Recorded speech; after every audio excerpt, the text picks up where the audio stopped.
Halo, jumpa kembali rekan-rekan praktisi safety, praktisi keselamatan. Pada kesempatan ini saya akan mencoba mereview tentang alat pelindung diri. Apa yang kita review? Banyak tuh kan alat pelindung diri, mulai dari atas sampai bawah. Ini yang mungkin sudah sangat umum, general sekali digunakan adalah helm keselamatan. Oke. Jadi dalam sejarah, kita bicara sejarah terlebih dahulu ya. Sejarah adanya helm safety itu adalah dulu waktu revolusi industri di Inggris, Perancis dan sebagainya, lagi masif sekali. Itu banyak pekerja yang bekerja tidak menggunakan pelindung kepala, dan banyak sekali kejadian-kejadian yang menyebabkan terjadinya celaka akibat tidak menggunakan pelindung kepala tersebut. Maka dari situlah cikal bakal pekerja itu harus menggunakan helm keselamatan. Awal-awal terlebih dahulu kala itu ya mungkin tidak sesempurna sekarang kan. Material helm tersebut, jenis helm, kemudian keefektifannya dalam melindungi kepala mungkin nggak seperti sekarang. Sekarang terus yang namanya teknologi keselamatan terus bermigrasi menuju yang lebih baik. Oke. Nah, secara umum sekarang helm berdasarkan ANSI. Jadi ini ada standarisasi ya. Helm yang baik itu punya standar macam-macam lah. Mau bicara SNI, mau bicara ANSI. Kalau saya contohkan berikut ini adalah ANSI ya, rekan-rekan. ANSI Z89.1 2009 ini tentang Industrial Head Protection. Jadi pada ANSI Z89.1 2009 ini mengatur mengenai Industrial Head Protection, proteksi kepala untuk pekerja-pekerja industri. Nah, seperti ini ya. Jadi berdasarkan standar tersebut dibagi dua untuk jenis dari pelindung kepala ini. Pertama, safety helmet tipe half brim. Ini half brim nih, dia hanya seperti ini. Dan yang kedua adalah full brim. Nah, di sini saya nggak ada contoh ya. Ini kita menggunakan merek MSA ya. Ini bukan branding atau sebagainya. Kebetulan aja kan banyak sekali merek-merek sekarang. Untuk ini tipe half brim. Lihat ya, ini kepala dari kejatuhan benda. Kalau satunya lagi adalah full brim. Nah, full brim ini secara fisik dia mungkin rekan-rekan pernah nonton tuh film Raja-Raja Kaisar Romawi dan sebagainya. Dia jenis helmnya sendiri. Ini kalau kita lihat ya, ini half brim. Kalau full brim, di sini dia akan panjang, dia akan melindungi bagian belakang. Kalau half brim dia hanya bagian depan aja ini, lebih sayapnya ini. Kalau full brim dia akan sampai ke belakang, seperti helm-helm di kerajaan Romawi. Oke, seperti itu. Lanjut, jadi untuk klasifikasi jenis rating dari helm ini ada berapa kelas ya? Kita menggunakan kelas E, kelas G, kemudian dan kelas C. Kelas E, kelas G dan kelas C itu kelas berdasarkan rating tegangan listrik. Kalau yang kelas E itu seperti apa dan di mana kita bisa mengetahuinya? Oke. Untuk bicara kelas E, kelas G, kelas C. Nah, ini kita bisa lihat ya di sini rekan-rekan. Di sini ada menunjukkan kelas dari helm tersebut. Nah, ini bisa kita lihat. Sorry, ini masih ada maskernya di dalam. Biasa orang lapangan itu biasa menempatkan masker di dalam helm sini ya, biar nggak lupa. Ini multifungsi. Tapi nggak tahu ya secara penyimpanan apakah itu benar atau enggak. Nanti kita review di yang selanjutnya. Nah, kalau kita lihat rekan-rekan, tadi kita bicara rating kelistrikan itu ada E, G dan C. Nah, di dalam sini nanti kita lihat ya, bagian belakang kita akan melihat ini Kalau di sini kan biasanya rekan-rekan maaf ya, nanti saya coba lepaskan head suspensi. Ini namanya ada head suspensinya. Head suspension kita coba lepaskan.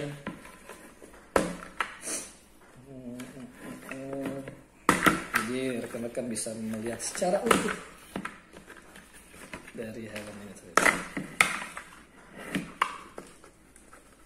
Sorry, ini sengaja kita berlambat.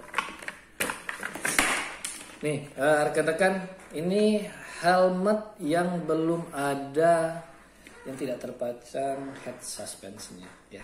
Ini terpisah. Biasanya ini hal yang terpisah dijualnya. Head suspension ataupun bagian dari cangkang mesin sendiri. Nah, kita tadi ada klasifikasi berdasarkan rating listrik. Ini kelas E. Di sini bisa kita lihat nih. Ini kelas E. Kelas E ini apa? Untuk mengurangi bahaya terhadap tegangan listrik dan telah diuji pada tegangan 20.000 volt. Ini untuk kelas E ya. Nah, kemudian ada kelas G. G itu apa? Nanti bisa dilihat. Di sini ada kelasnya. Kelasnya mengurangi bahaya terhadap tegangan listrik dan telah diuji pada tegangan 2200 volt. Jadi yang ini yang paling tinggi ya. Dia pengujiannya pada 20 kV atau 20.000 volt. Sedangkan yang kelas G itu pada 2200 volt. Dan ada lagi satu ya, kelas C. Kelas C ini apa ya? Konduktif. Jadi dia tidak memberikan perlindungan terhadap listrik tersebut. Gitu. Oke, sampai di sini rekan-rekan mungkin jelas ya. Selanjutnya kita bicara mengenai kode warna. Kode warna ini secara umum ada berapa warna ya yang ada secara umum di industrial. Ada putih, hijau, kemudian ada kuning, ada merah. Secara umum mungkin kita tahu itu kok kenapa sih ada pembedaan warna. Kalau kita tahu kalau untuk yang putih sendiri ini biasanya untuk karyawan para pekerjaan sendiri. Ini putih biasanya untuk pekerja tetap atau PKWT dari suatu perusahaan. Ini mereka menggunakan warna putih nih. Oke. Selanjutnya ada berwarna hijau. Beda lagi. Apa sih hijau itu? Hijau itu biasanya untuk para tamu yang baru datang, visitor, anak magang ataupun internship dan sebagainya, itu mereka menggunakan pencirian helmnya menggunakan warna hijau tersebut. Oke, kemudian ada kuning. Nah, kuning ini siapa sih yang pakai? Kuning ini adalah untuk para pekerja kontraktor atau third party dari perusahaan tersebut. Dia biasanya menggunakan helm warna kuning. Dan ada satu lagi yang mungkin udah familiar, warna merah. Siapa yang pakai? Ayo. Warna merah digunakan oleh tim fire brigade-nya sendiri. Oke, itu dia mereka menggunakan ciri khas warna tersebut. Oke, itu adalah klasifikasi berdasarkan warna-warna.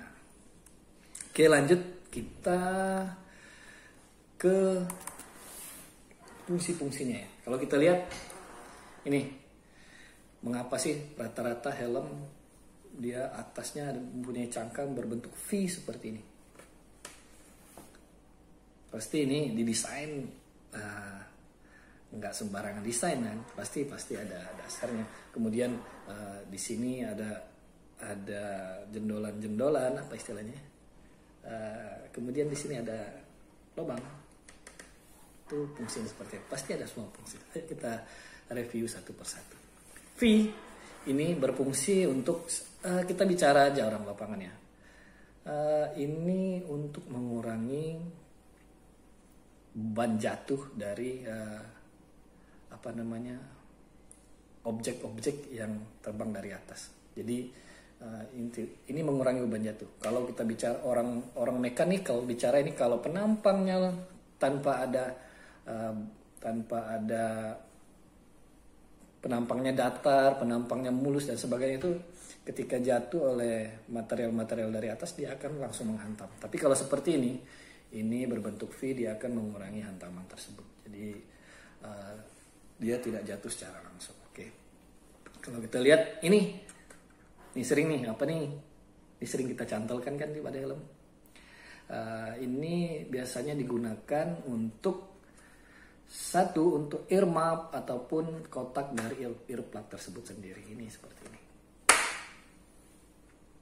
Oke, kalau ini biasanya untuk fast tracknya ya, untuk head suspensionnya mereka dimasukkan pada slot-slot ini. Itu sedikit review terkait helmet. Sekarang kapan kita harus menggunakannya? Dalam mitigasi, orang HSE itu bicara risk management. Pada langkah ketiganya ada risk control. Risk control itu dibagi lagi. Engineering, administrasi, kemudian PPE. PPE itu ya salah satunya ini, penggunaan helm. Helm ini secara general dia pada restricted area itu harus wajib digunakan, pada plan-plan itu harus wajib digunakan. Itu tempat penggunaannya. Oke, kemudian di tempat konstruksi, di tempat-tempat terbatas itu penggunaan helm itu wajib digunakan. Jadi kalau kita lihat juga masa berlaku pembacaan di sini rekan-rekan. Nih. Ini kalau kita lihat di sini ada menunjukkan angka. Di sini terlihat angka 19 berarti 2019. Kemudian ini ada 1 sampai 12. Ini diproduksi pada bulan 10. Jadi bulan 10 2019 itu seperti itu. Nah, ada beberapa produk dia expire dari helm ini sendiri misalkan kisaran 4 sampai 5 tahun ya. Itu masing-masing produk jika kondisi helm ini masih normal. Jika helmnya sudah retak, sudah banyak terkontaminasi bahan kimia, sering terpapar UV, umurnya otomatis bisa lebih singkat, otomatis lebih singkat. Jadi seperti itu. Jadi rekan-rekan, kalau kita lihat ini sekilas ya, cara penggunaannya juga khusus. Oh, ini sebentar ya, ada gejala listrik, ada gangguan kelistrikan sebentar. Oke, kita lanjut kembali ya. Ini kita sudah terpasang head suspension ya. Kemudian ini ada untuk ikatan di kepalanya, fast track dan sebagainya. Nah, cara penggunaannya juga nggak sembarangan ya rekan-rekan.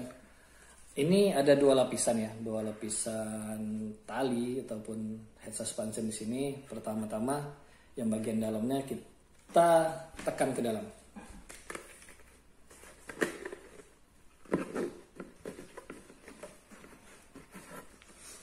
Bagiannya kita tekan ke dalam, kemudian ini akan mengencang pada bagian ini, kita gunakan seperti ini.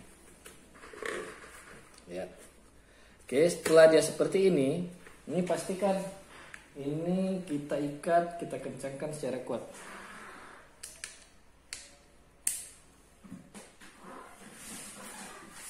Setelah itu dia akan aman. Ada lagi kalau kita butuh tambahan menggunakan chin strap, dia akan dipasang di sini. Ini chin strap, ini ada tempat kaitannya bagian sini dan bagian sini. Dia akan sebagai bentuk penahan ketika helm kita bekerja di ketinggian, nggak mudah jatuh dan sebagainya. Oke, kemudian ada lagi sih di lapangan nih, ilmu mungkin ya. Cara mengetahui kondisi helm ini masih baik atau enggak. Biasanya ini akan kita tekan terlebih dahulu. Dia tidak akan patah. Apakah dia bisa kembali normal bentuknya dalam waktu yang cepat?